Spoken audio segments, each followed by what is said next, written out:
Viewers எல்லாருக்கும் ஒரு பெரிய ஹை. நம்ம சேனலை நீங்க இன்னும் சப்ஸ்கிரைப் பண்ணாம இருக்கீங்களா? சப்ஸ்கிரைப் பண்ணிக்கோங்க. அப்பதான் சூப்பரான எக்ஸைட்டிங்கான நியூஸை தொடர்ந்து பார்க்க முடியும். நீங்க பேசும்போது உங்களோட வாயிலிருந்து துர்நாற்றம் வீசுதா?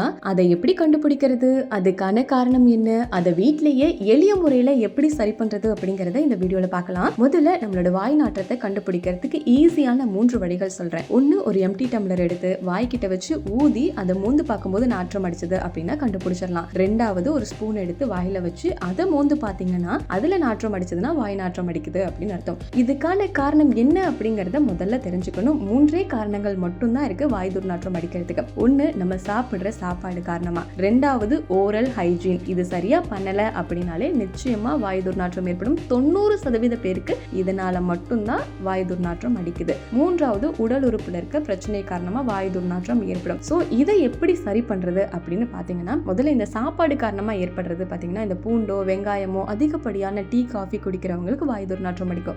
பூண்டு வெங்காயத்தெல்லாம் தவிர்க்க முடியாது. இதெல்லாம் சாப்பிட்டுட்டோம் அப்படின்னா நம்ம ஈஸியான வழிதான், பிரஷ் பண்ணிக்கலாம். அப்படியும் இல்லை அப்படின்னா நம்ம வாய் கொப்பளிச்சுக்கலாம். சுடு தண்ணியில உப்பு போட்டு வாய் கொப்பளிச்சாலே இந்த வாய் துர்நாற்றம் அடிக்காது. சரி, ரெண்டாவது, ஓரல் ஹைஜீன். இதை எப்படி சரி பண்றது அப்படின்னு பாத்தீங்கன்னா, தினமுமே 2 முறையாவது பல் விளக்குறது கட்டாயம். பல் விளக்குற முறையும் ரொம்ப முக்கியமானது. கிளாக் வைஸ்ல பல்லு விளக்கணும். அதே மாதிரி பிரஷ்ல இருக்க பேஸ்டோட சைஸ் பட்டாணி சைஸ்ல மட்டும்தான் இருக்கணும். பல்லுக்கு நடுவுல இருக்க அழுக்கு எடுக்கணும். அதுக்கு ஃப்ளாஸ் யூஸ் பண்ணணும். பல்லு மட்டும்தான் வாய் துர்நாற்றத்துக்கு காரணமானு கேட்டா அது கிடையாது. நாக்குமே முக்கியமான பங்கு வகிக்குது. அதனால டங் கிளீனர் டெய்லியுமே யூஸ் பண்ணணும். வாய் முடிஞ்ச அளவுக்கு எப்பெல்லாம் டைம் கிடைக்குதோ 3 வேளையும் சாப்பிட்டுட்டோம் அப்படின்னா 3 வேளையும் வாய் கொப்பளிச்சுறது நல்லது. அதுக்கப்புறம் வாயில இருக்க சலைவா அப்படிங்கிறது ரொம்ப முக்கியம். ஸோ சலைவா நம்ம நிறைய தண்ணி குடிக்கலன்னா அது ட்ரை ஆயிடும். அப்படி ட்ரை ஆகும்போது நம்ம பேசும்போது வாயில இருந்து துர்நாற்றம் வீசும். அதனால அடிக்கடி தண்ணி குடிச்சுக்கிட்டே இருக்கிறதுனால நம்ம வாய் துர்நாற்றத்தை எல்லாம் தவிர்க்கலாம். இது எல்லாமே பண்ணியுமே என்னோட வாய் நாற்றம் அடிக்குது அப்படின்னா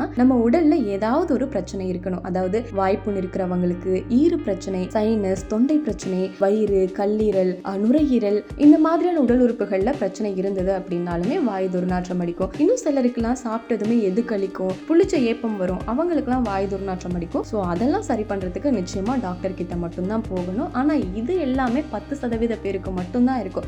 இதெல்லாம் போக தினமுமே நம்ம கடைபிடிக்க வேண்டிய வழிகள்லாம் என்ன அப்படின்னா, ஆயில் புல்லிங் பண்ணணும். ரெண்டாவது, நேரத்துக்கு சாப்பிடணும். சாப்பிட்டு முடிச்சதுமே 3 டைமும் வாய் கொப்பளிக்கணும். சாப்பிட்டு முடிச்சதுக்கு அப்புறமா பச்சை சோம்பு இல்லைன்னா ஜீரகத்தை நல்லா மென்னு சாப்பிடுறது நல்லது. கொய்யா இலைகள் இருந்ததுன்னா அதை பறிச்சு நம்ம மென்னு சாப்பிட்டா வாய் துர்நாற்றம் அடிக்காது. 2 டைம் பிரஷ் பண்ணணும். மணத்தக்காளி ஜூஸ் குடிச்சா நம்மளோட வயிறுல இருக்க புண்ணும் சரியாயிடும், வாயில இருந்து நாற்றமும் வராது. ஸோ இந்த 5 டிப்ஸை யூஸ் பண்ணி பாருங்க.